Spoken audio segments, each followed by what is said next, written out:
Good morning, world. I hear birds singing outside of my window, so it's a lovely day here in southern Maine. I hope it's beautiful no matter what the weather where you are.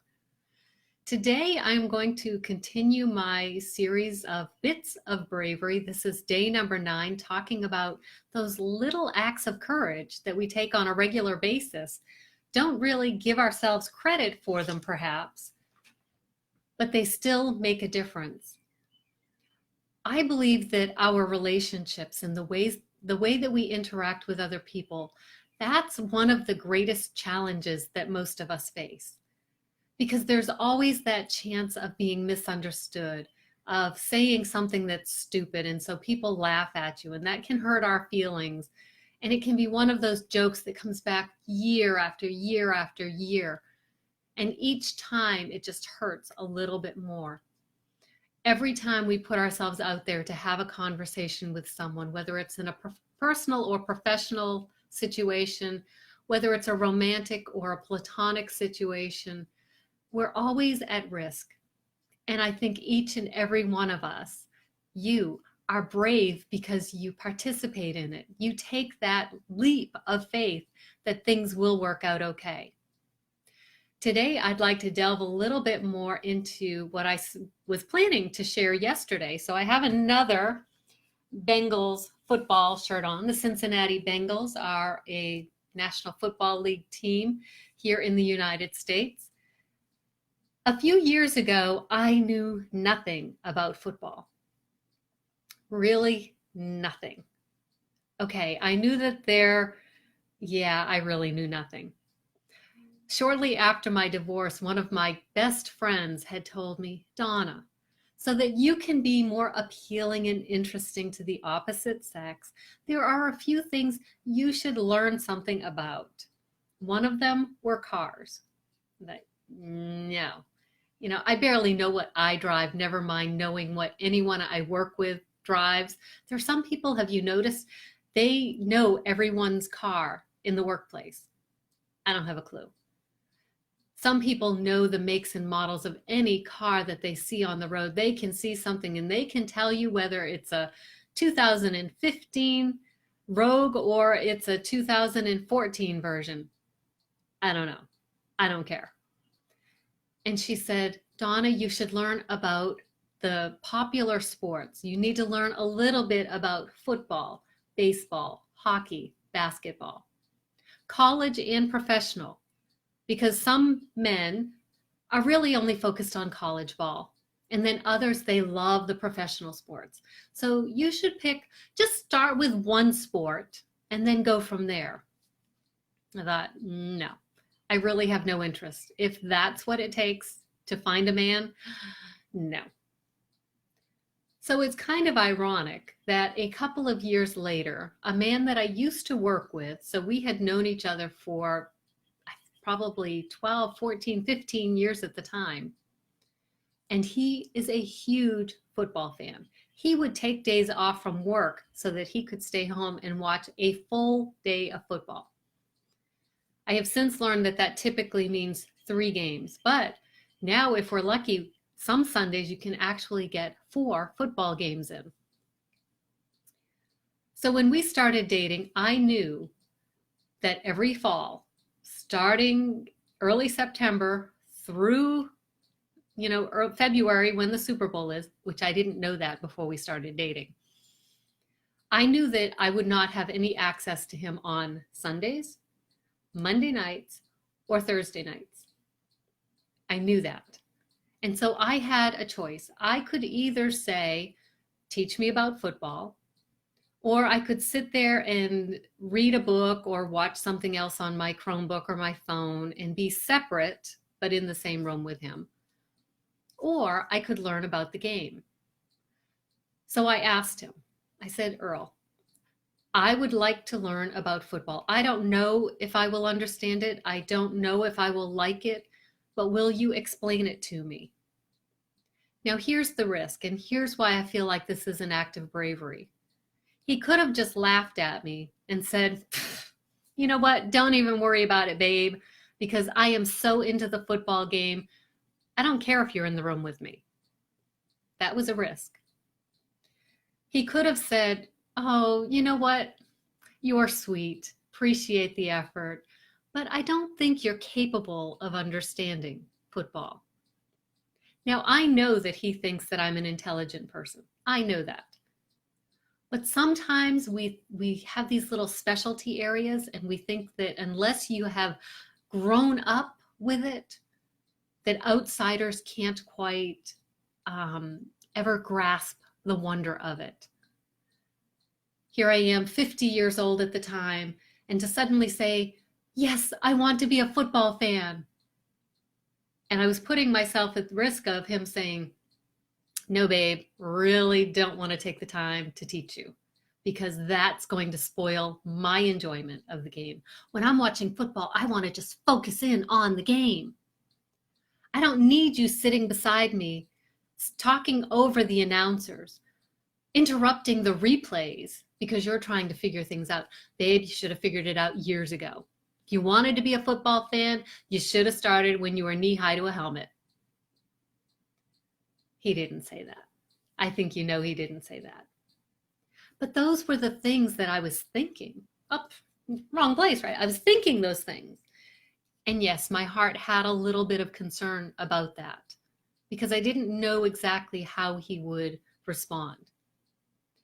I didn't know how he would continue the sharing of information when I asked the same questions week after week, trying to really grasp what was going on. I will tell you, he was an extremely patient teacher. There were times when things were messed up enough on the field and the officials were, you could see the debate on the field and there were questions and he wanted to focus in on that. And I tried to be respectful of that and not ask too many questions when it looked like there was a lot going on. But he was very patient with me. And I loved it. I was like a 5-year-old girl. Daddy was giving me praise. When I would ask a question and he'd just look at me and he'd say, that's really a good question. And then he would explain it to me. I have come to enjoy football. I have started watching I think it was the second football season. I actually started watching football games when we were not together because I wanted to see if I could enjoy it on my own. And it was on one of those days that the Cincinnati Bengals were playing. I still don't know a lot about most of the teams. My learning of the players and the coaches basically is around the New England Patriots, which they're at the top of their game now, so it's very high energy and wonderful to watch them. But one day I was watching by myself. The Cincinnati Bengals were playing, and they had the white shorts, the white pants on with the orange and black stripes down, and all I could think was Tony the Tiger. From, I don't know if it's Frosted Flakes, but Tony the Tiger from the cereal. And I thought, oh my gosh, how could you not like Tony the Tiger? Hey, Ruth, just noticed that you were here. Thank you for joining me today. How could you not like Tony the Tiger? And at that moment, I remembered my friend Peggy years earlier saying, you need to learn something about football. Not only that, but you need to pick your own team, one that you will cheer for your own reasons. And I thought of her saying that, and I declared myself at that moment a Cincinnati Bengals fan. I even have the t-shirts to prove it. And learning about football has been a great time for Earl and I to spend together. And we spend a lot of time with his brother and sister-in-law watching the games. I'm learning more. I'm starting to remember some of the games of the past few years and things that have happened. So I'm starting to become kind of immersed in this sport during this season. And the thing that's wonderful about it is this is something that he and I can enjoy together. So rather than having that separation, which if my pride and my fears had overruled my willingness to take that step, hey, Pam, if I had allowed my fears to keep me from saying, honey, would you teach me about the game? Would you have patience with me as I try to learn it? We would have missed out on so much. I mean, that's 5 or 6 months out of the year, 4 or 5 months. September, October, November, December, January. So it's a long time to have half of your week, him focused on one thing, me focused on something else. So today I encourage you, no, I challenge you. Take a look at your relationships. Are you holding back because you're starting to think, ooh, what if? What if I say something wrong? What if I hurt someone's feelings? What if they think I'm stupid? What if they think I'm not capable of doing something because I've asked a question? Communicating with other people, there's so much at risk, but the payoff is beautiful. The payoff is beautiful. And as long as you know that your intentions and your heart is in the place where you want to bring the relationship together to make it stronger, even when there are these mishaps and these missteps where someone misinterprets what you've said, you can fix that. You just have to pull up the big girl, the big boy panties, and you have to just address it. You can't hold back.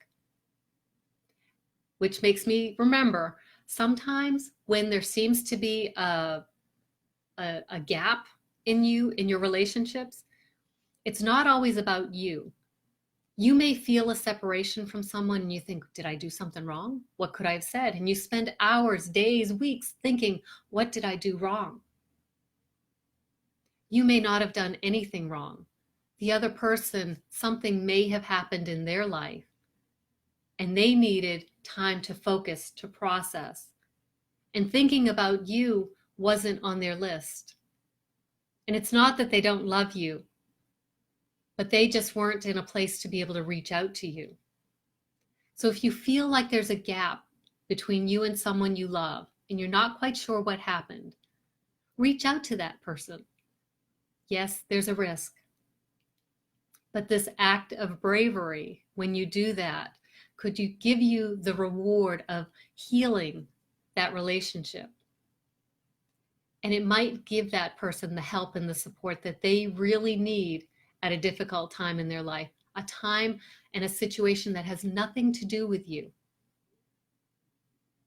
So acts of bravery, every time we interact with someone else, takes a little bit of courage. So go out and be brave today. There's a lot of people to be kind to. And then there are those other people, but we're not going there, are we? Yeah, there are some people that it's just more difficult to communicate with. That just takes a little bit more courage, a little bit more heart, soul thinking about how you're going to approach them.